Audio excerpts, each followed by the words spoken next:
I hardly buy leafy greens because they're expensive. When I want to eat vegetables, I buy pre-packaged salad at the supermarket. I buy frozen ones. I don't buy as much and use other ingredients instead. I think prices are 20 to 50% higher now. This past summer, Japan was hit by record high temperatures, typhoons, and downpours. That negatively affected growth of vegetables, particularly leafy greens, causing prices to surge. Typically, in September, temperatures start falling a bit, but it's still unusually hot. Rain from typhoon number 10 had a big impact. Afterwards, temperatures soared and products became scarce. We really struggled to procure goods.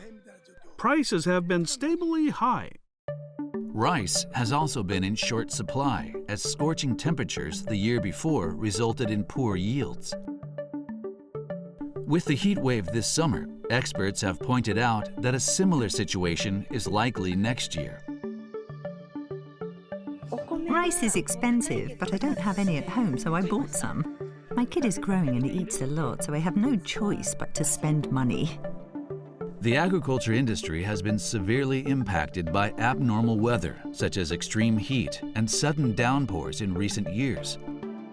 But producers have started taking various countermeasures. Kumagaya City is known as the hottest place in Japan.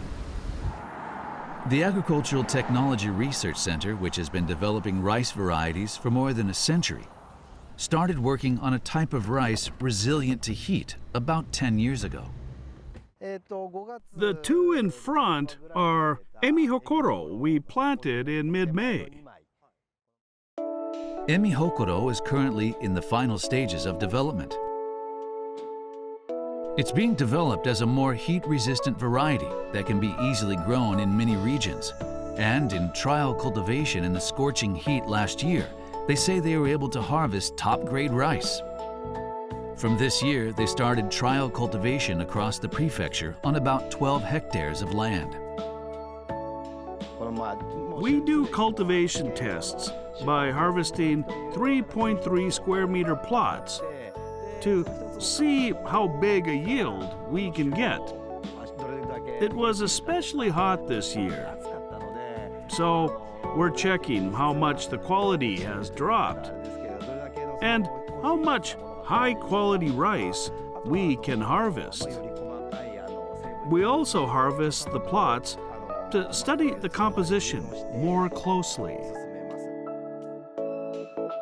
They've applied with the Agriculture Ministry to register Emihokoro as a new variety. It's still several years away from hitting the market, but they plan to increase the planting area within the prefecture to about 1,200 hectares in 2026. If we grow this in the unique regional conditions of Kumagaya, it will inevitably be able to withstand heat. And if we grow a good quality strain, then it will naturally be resilient to heat. So the biggest benefit of being here is the ability to take advantage of the environment of this region. Rice varieties such as Emihokoro that are heat-resistant have been growing in number every year, and cultivation areas are also expanding. According to the Agriculture Ministry, as of 2023, 46 breeds, amounting to about 15% of all edible rice, have been planted on approximately 183,000 hectares of land. 10 years from now, the environment will have changed. Planning ahead and growing suitable rice is an opportunity for us to demonstrate our breeding skills. Right now, we have abnormal weather and don't know how the environment will change. But we can at least predict what sorts of diseases are possible, so we want to make rice as resilient as possible. Meanwhile, in Yamagata City, a certain event was being held. Cheers!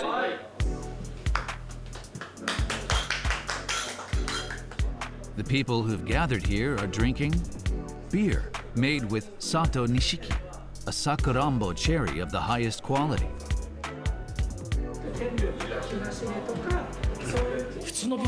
It's a bit sweeter than regular beer, very fruity.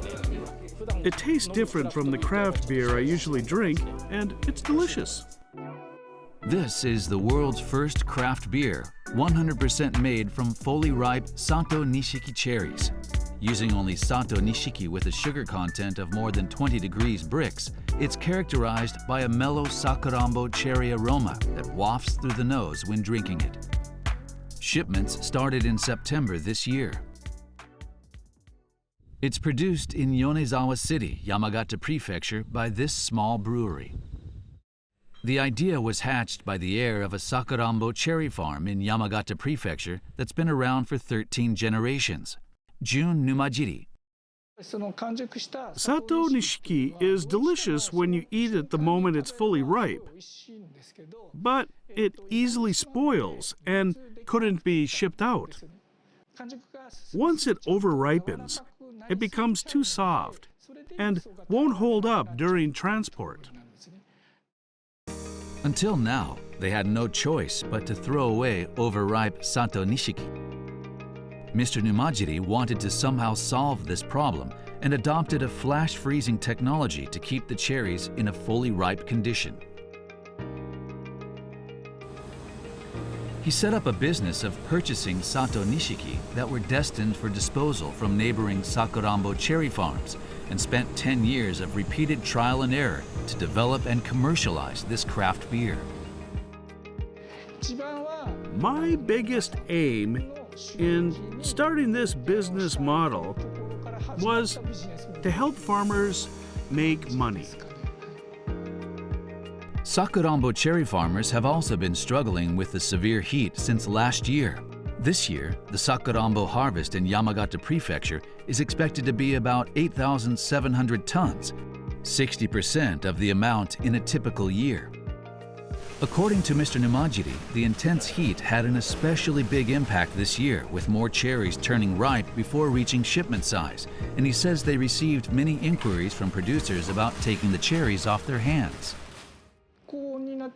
When temperatures are high, they end up ripening extremely fast. So we received many requests from producers wanting us to buy their cherries this year as well.